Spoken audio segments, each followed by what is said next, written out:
Hello, everybody, and welcome back to another episode of High Performance Delta. I'm joined again with Yusuf, who's a Databricks savant, and I'm just super happy to have you here. And then I'm Scott Haynes. You've seen me on the show before. And the only thing that's changed is I'm no longer at Nike. I'm now a developer relations engineer for a company called Buff. And with that said, today Yusuf and I are going to go over our favorite new features of Delta Lake 4.0. And with that, we're just going to start to kick off the slide deck and walk through things. So I hope everyone is excited and happy Tuesday. So what's new in Delta 4? There's a lot of new things in Delta 4. There's also a lot of new, new and improved things that were already in Delta 3.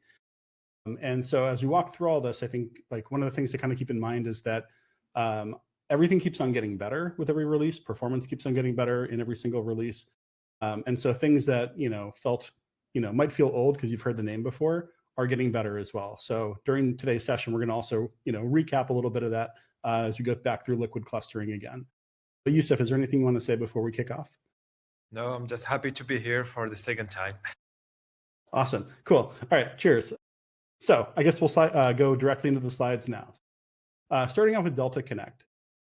People have talked about Delta Connect before, kind of in passing, because this has been essentially in preview for a while. Delta Connect is essentially just a plugin on top of Spark Connect. And Spark Connect came out a while back in the 3.4 release of Spark, which allowed you to have a gRPC connection from essentially a local thin client that felt like a normal kind of local driver in Spark up to a remote server, which didn't feel much different than a typical kind of, Spark master or anything else like that. So technically, in theory, a lot of what is being done feels the same. The only difference is the protocol is just all protobuf back and forth. The neat thing about this is that rather than being essentially stuck in the JVM, you can now create a Rust client, you can create a Go client, you could, whatever comes out next, you create a Zig client, doesn't really matter, as long as you have the capability of being able to handle the protocol and then decide to do things within the realm of what is available inside of Delta. If you want to hit the QR code, you can. If we're going to share this out anyway, so you can take your time as well. If you want to go and take a look into the docs as well. The QR code is essentially just a pointer to the Delta Connect docs. So the cool thing, it decouples your Spark architecture, which is nice. It makes it easier for you to actually upgrade from versions of Spark, because your thin client doesn't need to know a lot about how Spark works. It needs to know a lot about how data frames work. And so all the magic really happens once essentially an unresolved logical plan makes it up to the server. I don't have a cool planner, so I can just move my hands back and forth. But if we take a look at the overview architecture on the side, we essentially have our Spark session, which is within our Spark client. That's our thin client. It feels like a driver program. Let's just call it it's oh yeah, that's our driver program. But actually the real driver program is still occurring up at the server. So essentially, we sort of have two drivers. One's a remote controller for the server-side driver. So your client will create a data frame, and I'll just pass messages back and forth up to the Spark Connect server. And then from there, if you have a normal-sized Spark cluster, all the distributed computation, everything else will continue to work as expected. The only difference is now with Delta Connect and the new plugin, you have the ability to actually communicate to your Delta tables, do transactions, do merge operations. It's all neat. And so we're going to go into that in a little bit as we go through the actual demos. So essentially dropping down a little bit, we talked about kind of the bottom to top architecture. Now we're just looking at left to right. It's pretty much the same exact thing. But if you think about the thin clients, right, it can be created in a language that doesn't currently support Spark natively. The other neat thing too is that it's fairly easy to drop all of this into a Jupyter type notebook. So if you want people to be able to test things out quickly, that's awesome. Or if you wanted to create a language specification or anything else like that to create a plugin for IntelliJ, for example, there's neat things that could happen within the ecosystem because the client itself is tiny. All it needs to know is how to create a protobuf message and then send it to an endpoint that knows how to receive that protobuf message, which is kind of neat. So with that said, we're going to move on into a little bit of kind of a preview before we get into the demo. So we talked about how we have a client. We talked about how we have a server. For us to be able to connect the two of them, we actually have to run two processes. So for the connect server, we essentially just need to be able to go and run that process. So I hope the command is showing up big enough for people to see it. If it's not, we're going to share the slides out anyways. I'm also sharing the actual source code for all of this, so anyone can download it and take a look at it as well. But if we take a look at running the server, I don't know if I have a highlighter, but where we see like command spark hum sbin spark connect server .sh, all we're doing is essentially adding some packages. And one of the important ones is the Delta Connect server package. So that's an extension to our session that allows us to be able to run the Connect server, which is essentially like an extension of Spark Connect itself. Aside from that, we also need like command and relation plugins to be able to understand how to essentially transform a command that Spark Connect understands to something that the Delta plugin understands. And it's much easier just to see it all working. So moving on to the client. The client's essentially the same thing that we saw for the server. It's like, yeah, this is super exciting, right? So I've highlighted here the actual like Delta like Connect client. So as we start our local, what I was talking about as like our local kind of Spark session, we're just basically spinning up a normal Spark session with a thin client.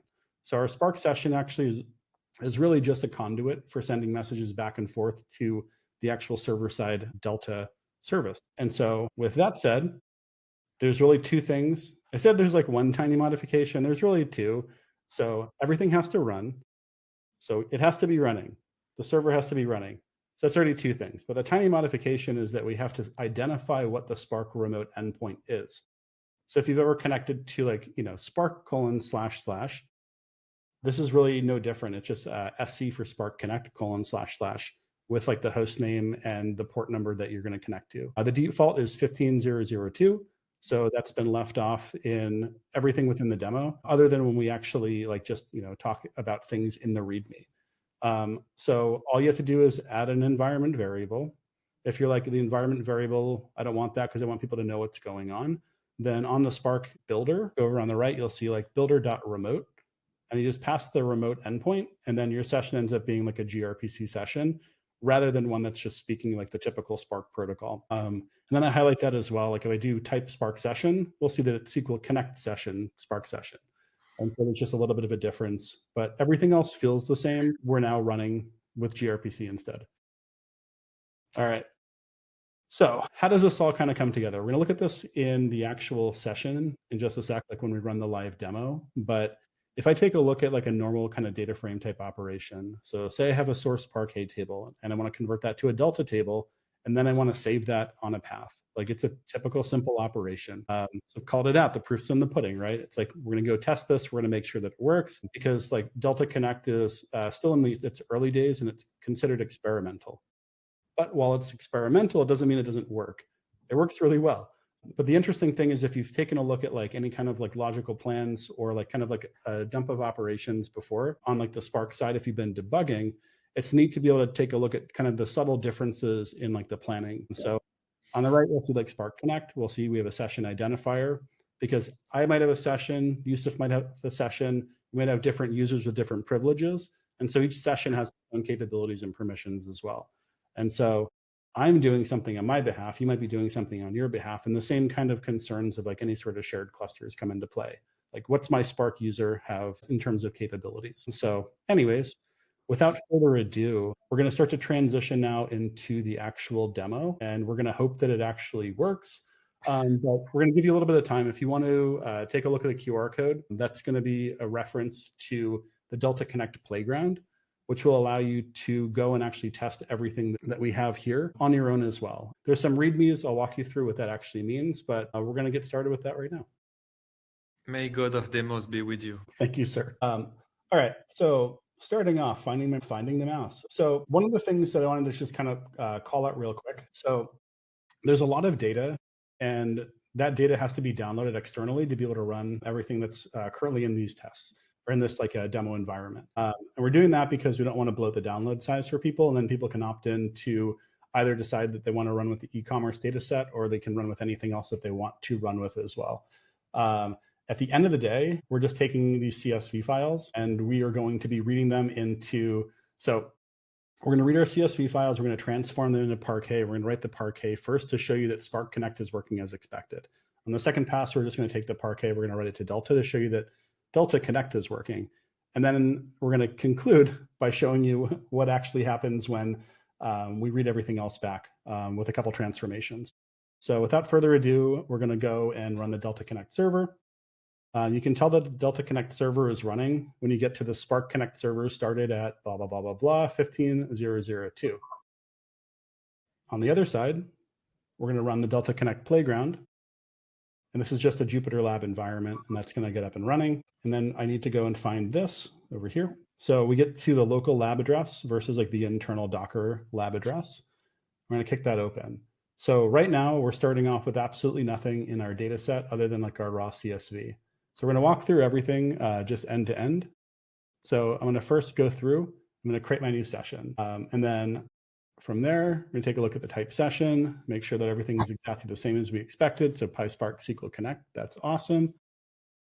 We're going to go bring in our types. This part's really fun, just walking through it. Our data set dir is basically set to our Spark working directory inside of the Docker container, which is opt spark work dir. And then datasets is bringing in e-commerce raw. So all we've done is basically done like a virtual mount of the dataset ecom when we ran the Docker compose. Creating our two datasets over there. And now we're just going to load in the first dataset over here. So we can take a look at that as it's actually working, like it's gonna, as it's working, see if it's working. Cool. Okay. So some stuff is like really fast, and some like it's interesting to see like how things are actually kind of working for all of that stuff as well. So we took our CSV, we just loaded it, we took a look at it, right? Not much is happening there. You can run the count on it as well to see like how many actual records we have. And we're going to see something around the lines of like 43 million, something like that. So it's going back and forth, it's processing, it's asking like the remote server for all this information. So it's having to aggregate all of that and then bring it back down. Remember, this is CSV at this point, so we don't actually have any statistics. So have all of that stuff. We're going to bring in the November data set as well, do the same thing. Yay, got to do the count on that one. And then we're going to actually go do some actual work. So far, all we've done is just brought in like the two CSV data sets. We've created data frames for them so that we can essentially kind of go and do some work. Right over here, I want to bring in this e-commerce data set starting off with October. And so you'll see that we get a new Parquet directory as it's starting to actually write.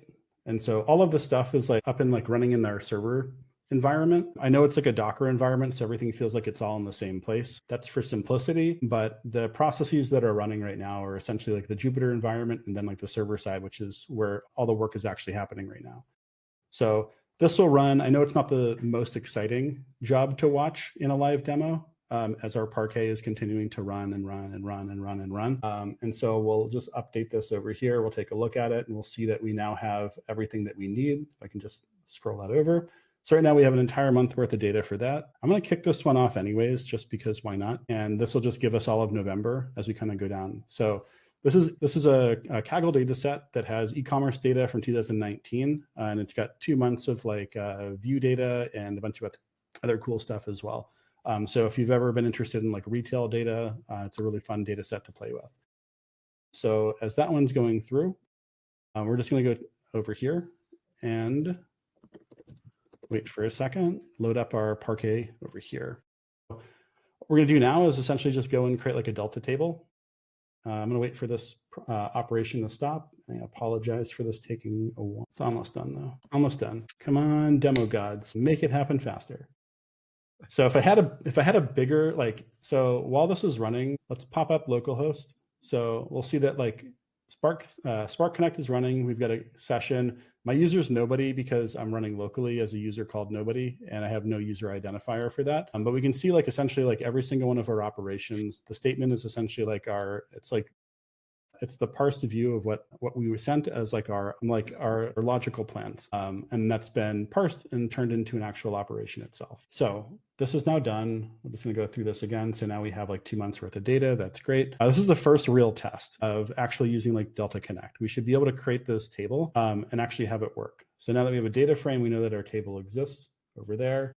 We see that we have a new folder called Delta that has our ecom data, and we have our staged commits over here. So we know that we're using Delta 4. We've got a table like, essentially set up with nothing in it. And so now all we're going to do is essentially write all of our Parquet data over to that Delta table. So this is essentially just testing that everything is working as expected for, let's go into our stages over here. So you can take a look, right? we're reading our files, we're mapping. These are all whole stage code gens, so we're not seeing like a lot of like the interesting like nuggets that are occurring right now. But if we go over into the data frame, hold on a sec, just wait for this thing to finish. Did it break? Let's run that again. We might have just hit it, we might snag, or it might just be like off by 1. Go, go, go. Okay, so right now everything is being compressed as like Z standard for all of our Delta. So we see like a bunch of work right now going on the left-hand side. So we have essentially we're writing everything like in parallel. So we can just take a look to see how this thing is kind of growing out as it grows over time. And this might be kind of boring. So it's just running along, which is great. Take a look at all of our jobs over here as well. So for every job itself, anything that we send over, so like every individual action, we can consider that as like each time we've essentially pressed play inside of a cell, and we actually have a command that's been sent over. And so the command is also part of those plugins we initially looked at when we were taking a look at how to like set up like the server and like the client. And so I think this is almost done. Cool. Let's see how we're doing.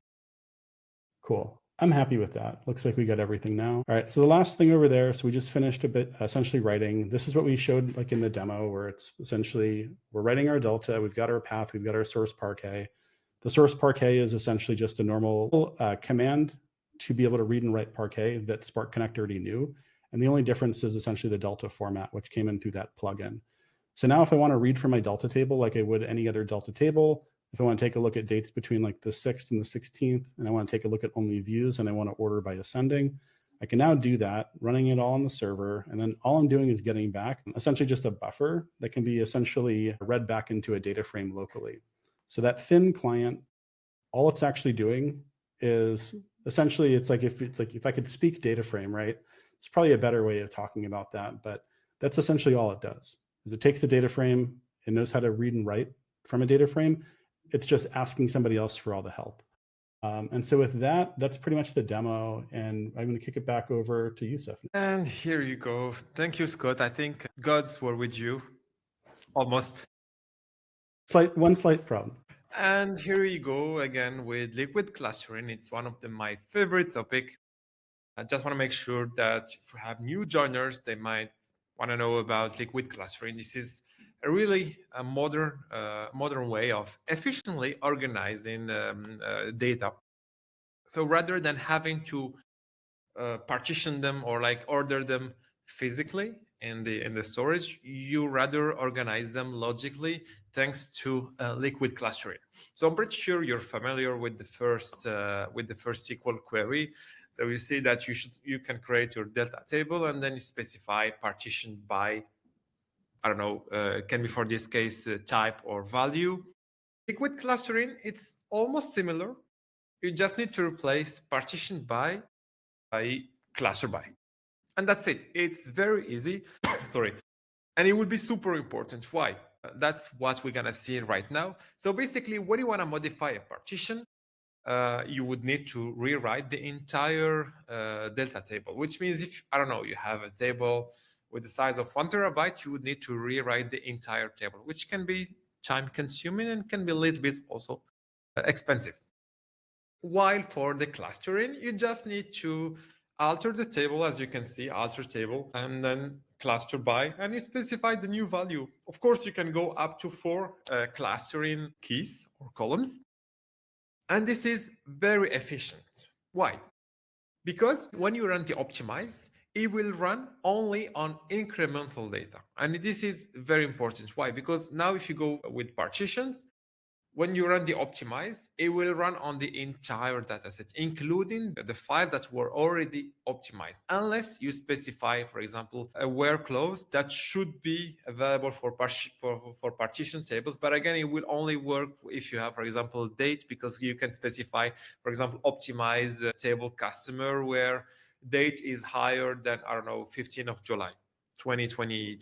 While for liquid, it just, if you added 1 row, if you run optimize, you will of course optimize only this additional row. And if for somehow a reason you need to recluster the entire data set, you can just write down the optimize, the table name, and then add the command full it will recluster the entire data set. But again, I won't recommend you to run it often. Like run it only if you see that you did recluster your table so many times and it might have impacted the table, then you can run the full. And I guess you may have a question, if I'm partitioning my tables, how can I move to liquid clustering? Well, if your table is already partitioned, you would need to rewrite the entire table. You cannot just move it to the clustering. And if you are already, like, as you mentioned, using the clustering plus the zorder command, you can reuse the same keys as that would become now your clustering keys rather than the partitioning keys plus the zordering. So this is very important. You can also, if you already use what we call generated columns, you can also use them. And of course, the same as I mentioned, Hive partitioning, that's what I mentioned, plus zordering. So it's almost the same thing, but you have more additional features. Just keep in mind when you use the clustering, you're gonna automatically activate upgrade to the more recent protocol reader and writer, and it will automatically enable deletion vectors, column mapping, and row tracking, if I'm not wrong.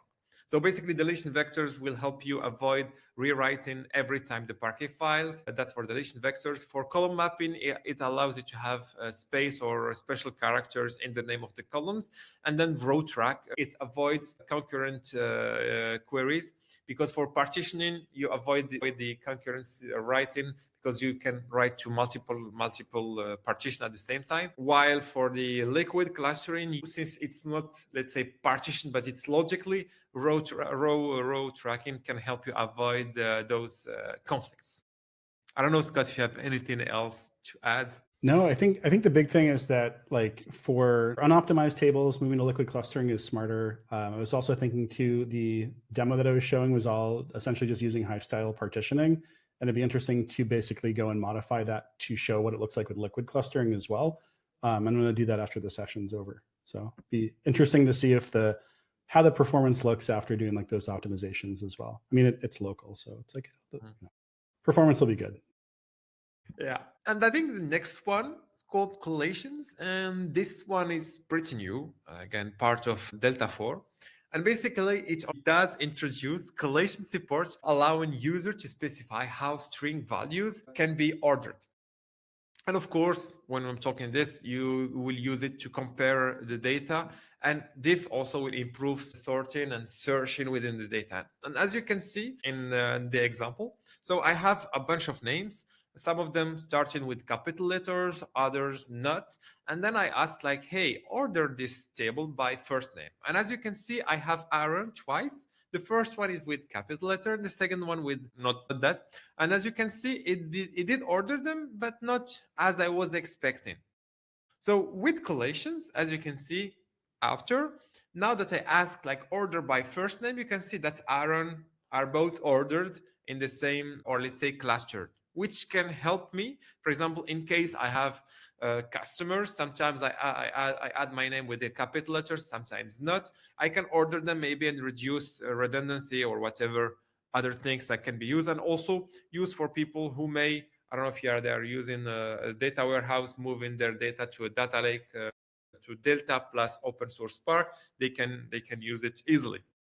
And how I can enable collations? As you need to know, by default, when you create a Delta table, it's UTF binary. And my recommendation, and this is important, make sure to use it with Spark 4 Plus, because it will have, let's say, more accuracy.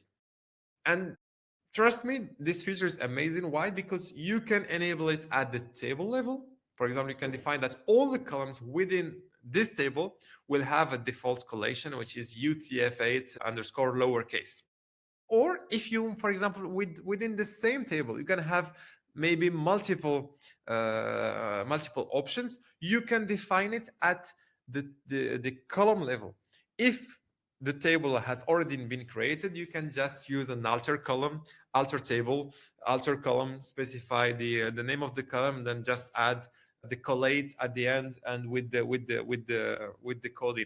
For example, in my case here is Unicode under CI under AI. Or if you are creating a brand new table, you can define it at decoration. As you can see, I added here the collations for 3 different columns. The first one UTF-8 lowercase, the second one is Unicode CI, and the third one is UTF-8 lowercase R3. So you have all the options to make your life easier, basically. Anything else, Scott, on your side? No, I think it's interesting that this feature itself is something that is available and it has been available in like kind of like traditional like OLTP databases for a long time. But it's nice to be able to see like the performance benefits of being able to do this, especially for, as you were talking about, like for sorting itself. So versus just taking a look at like what does like the binary representation look like and sorting based on the bin, it's much cooler to be able to see like this occurring, to see like the Aaron, you know, all within that same little chunk, which is what you'd want to see as well if you're searching, you know, for a lot of matches, like needle in a haystack style. So thank you. It's cool. Yeah, and I think the next feature is also very interesting, and I think it's very underrated because this type widening will allow you to change columns to a wider data type. For example, going from int to long or double, without rewriting the underlying files. As long as you have, of course, it will allow you to have this schema evolution and make it seamless and efficient. And again, it's super important because the goal is not to rewrite the data. Sometimes the types may change and you don't want to rewrite those 2 terabytes data. And that's why we talked first about liquid clustering, giving you the possibility to change clustering keys easily. Now we're also giving you the possibility to change the column type without rewriting, again, this data. And basically, this type widening will let you do this schema transition to a broader type, and this is important, ensuring that the existing data will remain readable and the new data will follow the expected type. And how will it work? So basically, when you have this type widening, the table records the new type, and this is important, but the past written data will still remain as is. And this is very, very important. But there is also something very important. Delta-like clients read data using the widening type. I'm always struggling to pronounce widening. Will handle the conversion automatically. And we will see some examples over here. So what I did, I created the same table twice. The first one, I did enable type widening. And for the second one, I disabled it at the creation. And what I did afterwards was, now that I created this table, what if I want to switch the ID that was integer to a double? So once I did the alter, the first one where I have the type widening enabled, it was a success. While for the second one, it was a failure because I have to either enable type widening or rewrite the entire table.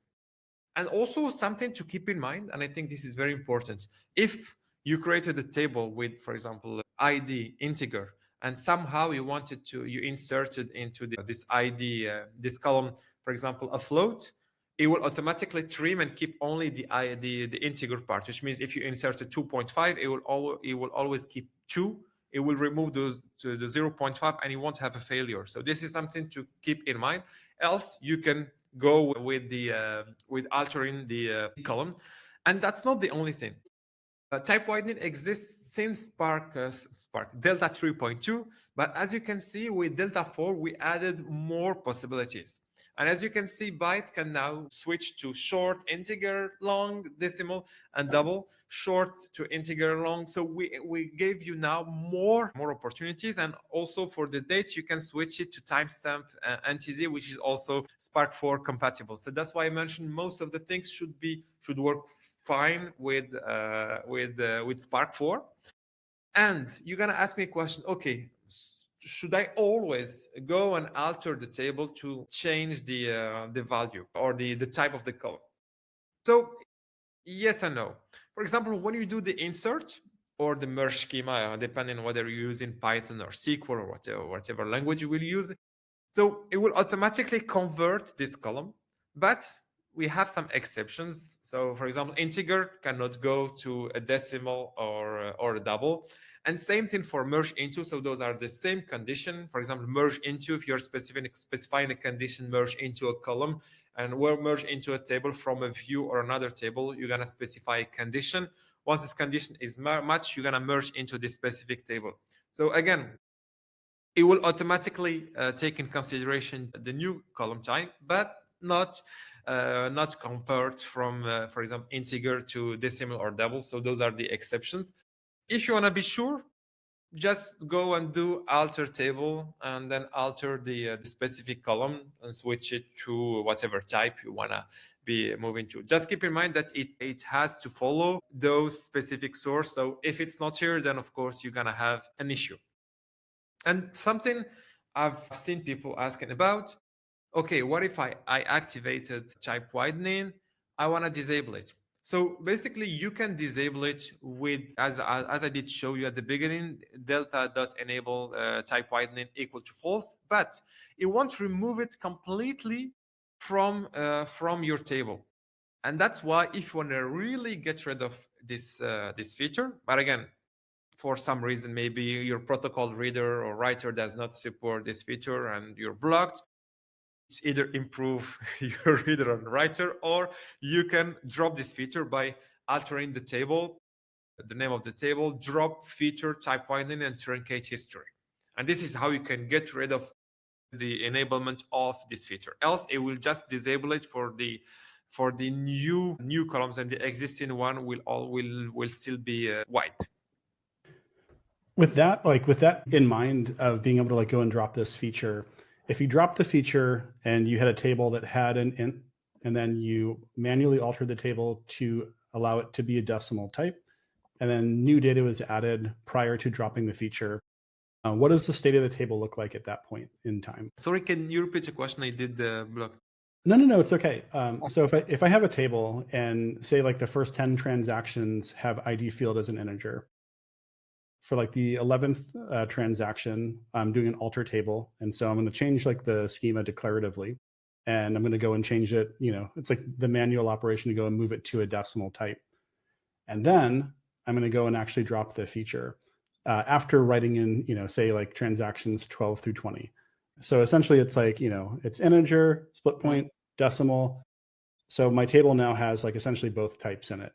What does it look like once I've truncated the history? Does it just still continue to show decimal, and behind the scenes, we're essentially just doing the transformations for the first 10 transactions? So basically, when you truncate the history, it will stop. It will keep with the feature called the checkpoint. It will keep the existing. If I read this data, I will still read it as is, but the new one will be back to the existing one, which is the integer, if I'm not wrong. It was an integer. Okay, so it's just going to sit there and it's going to truncate back. This is what goes back to your original. Okay, exactly. This is perfect. Yeah. So just going to truncate everything else after the decimal. Perfect.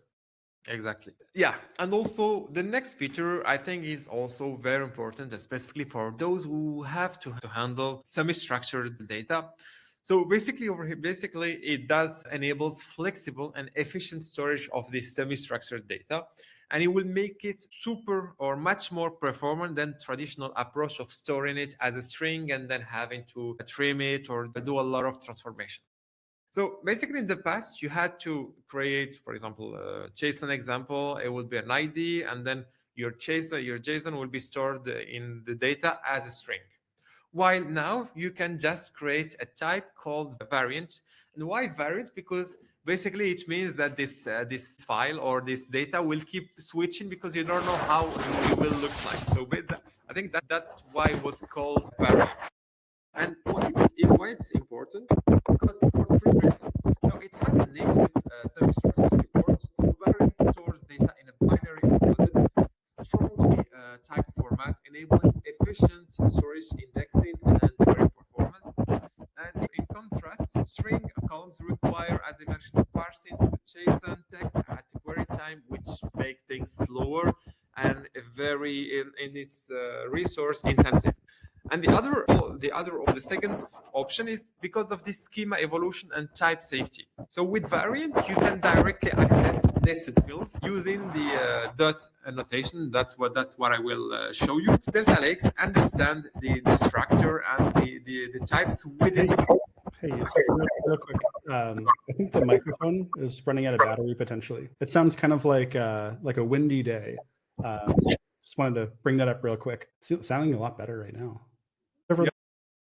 So I said this reduce the errors and making queries more robust. While for the string approach, it lacks type safety and is prone to error prone. So that's why variant is also important.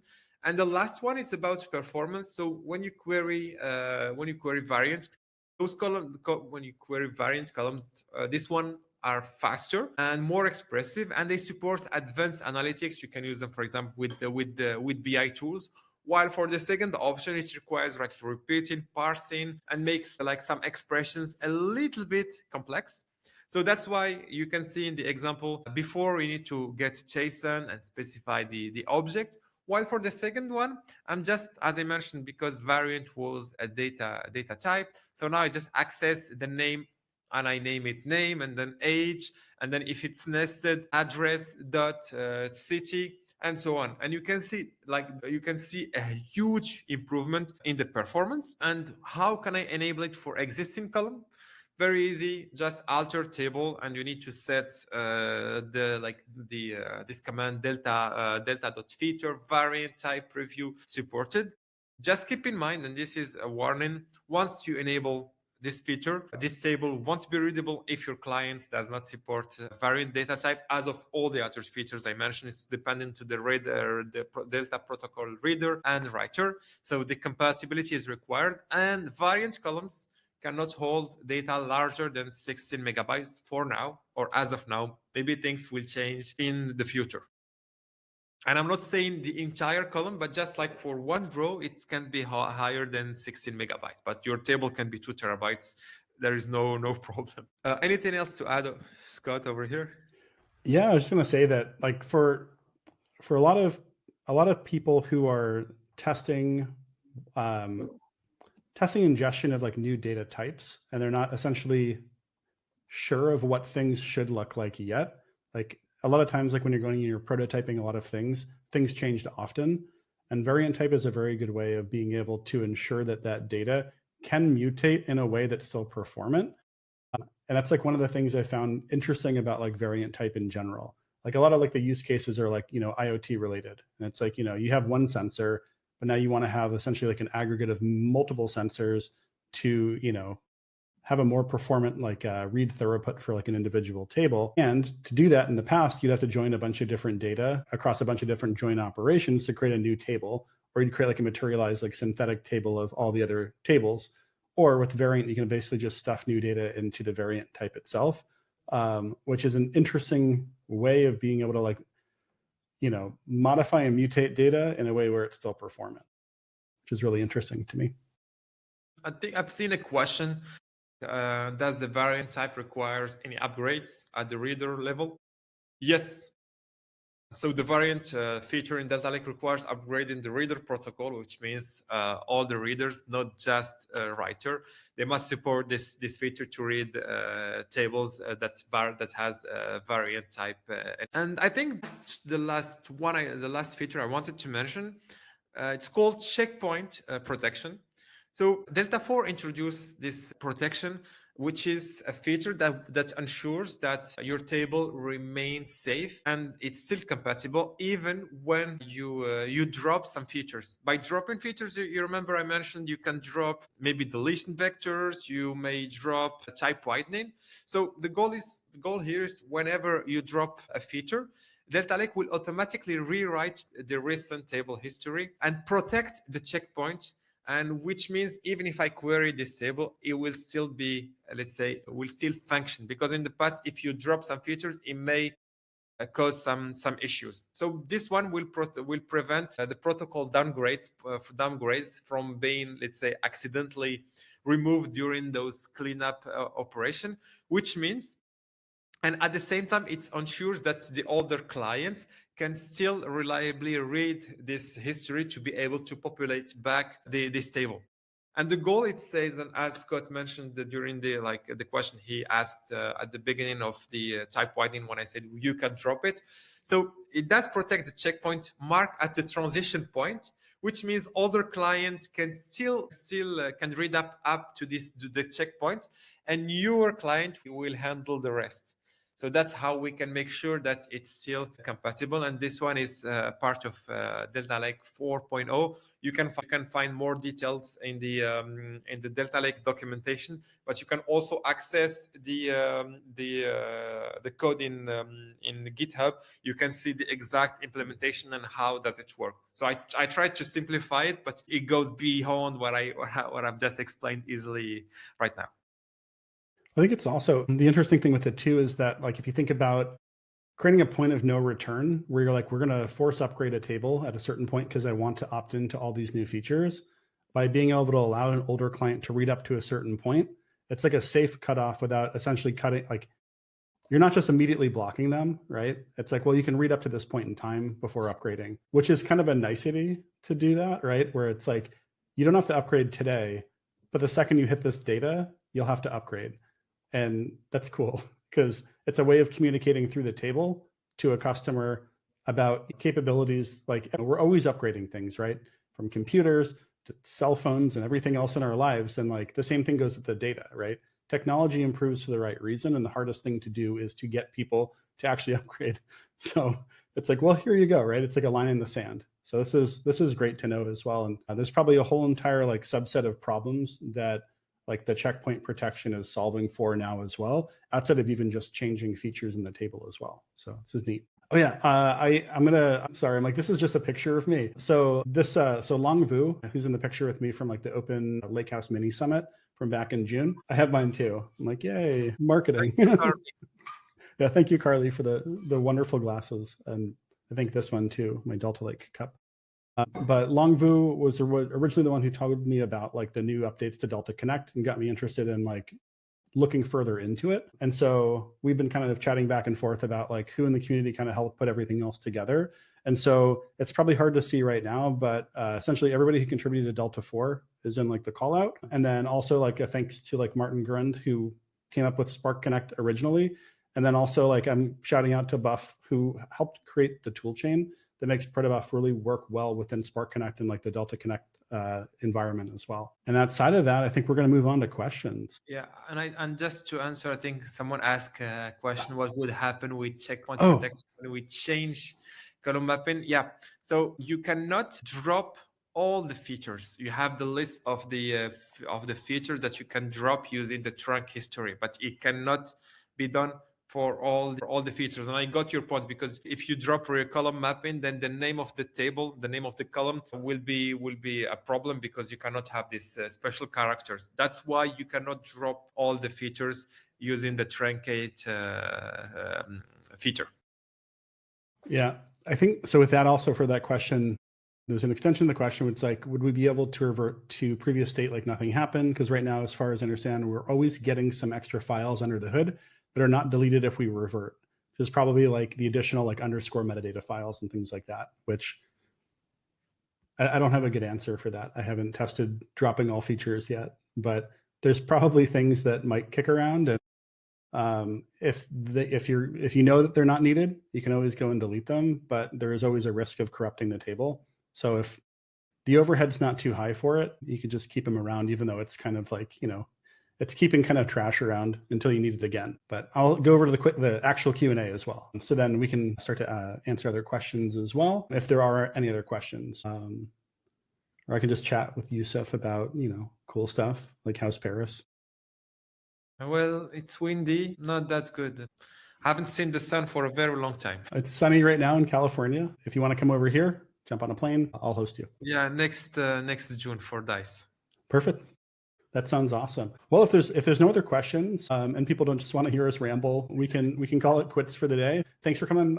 Thanks for coming and for sitting through yet another like a high performance Delta webinar. If there's anything that you'd like to see coming up or other deep dives, we have a whole entire like fall full of interesting deep dives, including a very deep dive into Delta Connect. And if you want to go into variant types, or if we want to go into like type widening or anything else like that, we can commit an entire webinar to really anything. So just reach out to us either in the Slack channels, reach out to us through LinkedIn, etc., anywhere where you see us online. And with that, thanks. Bye, everyone.